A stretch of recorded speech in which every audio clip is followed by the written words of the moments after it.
আসসালামু আলাইকুম আঙ্কেল। ওয়ালাইকুম আসসালাম। আঙ্কেল, আপনি কি রফিক ম্যানেজারকে চিনেন? রফিক ম্যানেজার? আমার জানা মতে তো রফিক ম্যানেজার নামে কেউ তো চাকরি করে না। কিন্তু আমার বাবা তো এই অফিসেই কাজ করে।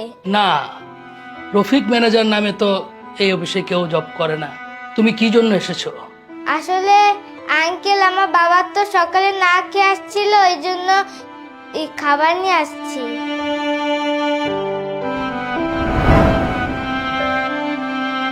হাই হাই, আমার সাথে এখানে, আমার সাথে তো জানে যে আমি ম্যানেজার পোস্টে চাকরি করি। এটা যদি জানতে পারে তা না। আচ্ছা, আসলে তোমার বাবাকে তো আমি চিনতে পারছি না, তো এখানে আমি নতুন।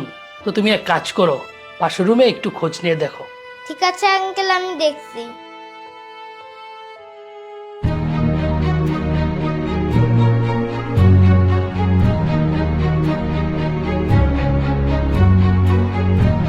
বাবা, আসবো? আরে বাবা, তুমি এসে গেছো? বসো ওখানে। তো বাবা, তুমি এই সময় অফিসে কি মনে করে? বাবা, তুমি তাড়াহুড়ো আসতে গিয়ে তোমার টিফিন বক্স ভুলে রেখে আসছো, এই জন্য আমি আসছি। এই নাও টিফিন বক্স, আমি এখন স্কুলে যাচ্ছি, সময় মতো খেয়ে নিও। তো ঠিক আছে বাবা, তোমার তাহলে তো স্কুলে সময় হয়ে গেছে, যাও ক্লাস করো, আমি একটু কাজ করি। কি ব্যাপার, আপনারা আমার চেম্বারে কি করছেন? আসলে ম্যাডাম, আমার ছেলে আসছে আমার সঙ্গে দেখা করতে। অফিসে কোথাও বসার সুযোগ হচ্ছিল, তাই ওকে বললাম যে এখানে বসে কথা বলতে হবে। বাবা, তুমি একটু বাইরে যেয়ে বসো তো, আমি তোমার বাবার সাথে একটু কথা বলবো। ম্যাডাম, ম্যাডাম আমার ভুল হয়ে গেছে, আপনার চেয়ারে বসাটা আমার উচিত হয়নি। ম্যাডাম প্লিজ আমাকে ক্ষমা করে দিন। ম্যাডাম, আপনার সাহস হলো কিভাবে আমার অফিসে আপনি আমার চেয়ারে বসে আছেন?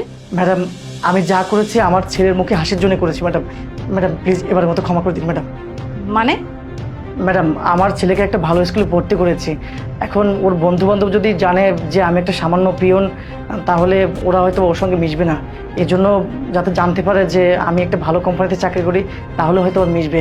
এই জন্য আমি এই কাজটা করেছি। ম্যাডাম, তার মানে আপনি এতদিন আপনার ছেলেকে মিথ্যা কথা বলে এসেছেন, তাই তো?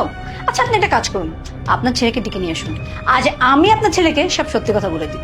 না না ম্যাডাম, প্লিজ প্লিজ এরকমটা করবেন না ম্যাডাম, প্লিজ। বলছি আপনাকে ডেকে নিয়ে আসতে, ডেকে নিয়ে আসুন। জি ম্যাডাম। বাবা, তোমার নাম কি? আমার নাম রাফাত ইসলাম অর্থ। গুড, সুন্দর নাম। আচ্ছা, তুমি কি জানো তোমার বাবা এই অফিসে কি কাজ করে? হ্যাঁ, আমার বাবা তো ম্যানেজার। না, তোমার বাবা এই অফিসের ম্যানেজার না, তোমার বাবা এই অফিসের বস। তার মানে কি জানো?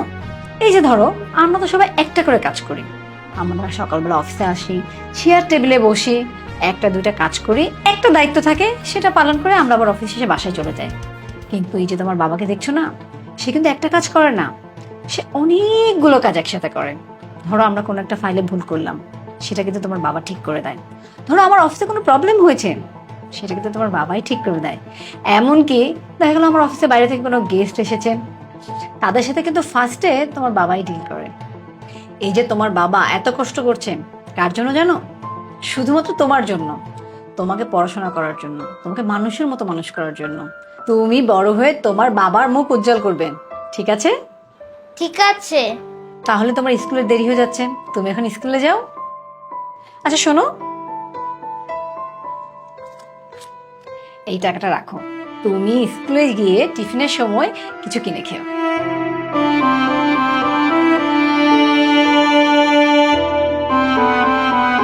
ম্যাডাম, এটা আপনি কি করলেন? আমার ছেলের সামনে এত বড় একটা মিথ্যা কথা বললেন। আপনি তো চাইলে সত্যিটা বলে আমাকে লজ্জিত করতেও পারতেন। আমি তো আপনার ছেলেকে কোনো মিথ্যা কথা বলিনি, আমি যেটা বলেছি সত্যি বলেছি, শুধু একটু ঘুরিয়ে বলেছি যে আপনি বড় একটা পদে চাকরি করেন, আপনার যেটা দায়িত্ব সেটা তো আসলে অনেক বড়। হতে পারে আপনার পোস্টটা ছোট, কিন্তু আপনার দায়িত্ব কিন্তু অনেক বড়। আমি কিন্তু সেটাই বুঝিয়েছি আপনার ছেলেকে। এনিওয়েজ, আপনি একটা কাজ করবেন, আপনার সিভিটা আমাকে একটু দিয়ে যাবেন, আমি আপনার রিভিউ করতে চাই। আপনি অফিসে এত ভালো কাজ করেন, এত অ্যাক্টিভ, আপনার তো প্রমোশন হওয়া উচিত। ম্যাডাম সত্যি আজ আপনি আমার জন্য যা করেছেন তা আমি কোনোদিনের জন্য ভুলতে পারবো না। আমি আপনার কাছে কৃতজ্ঞ। ঠিক আছে, আপনি এখন যান, কাজ করুন। এক মিনিট, আপনার লাঞ্চ বক্সটা নিয়ে যান, আপনার ছেলে অনেক আশা করে আপনার জন্য খাবার নিয়ে এসেছে। আচ্ছা।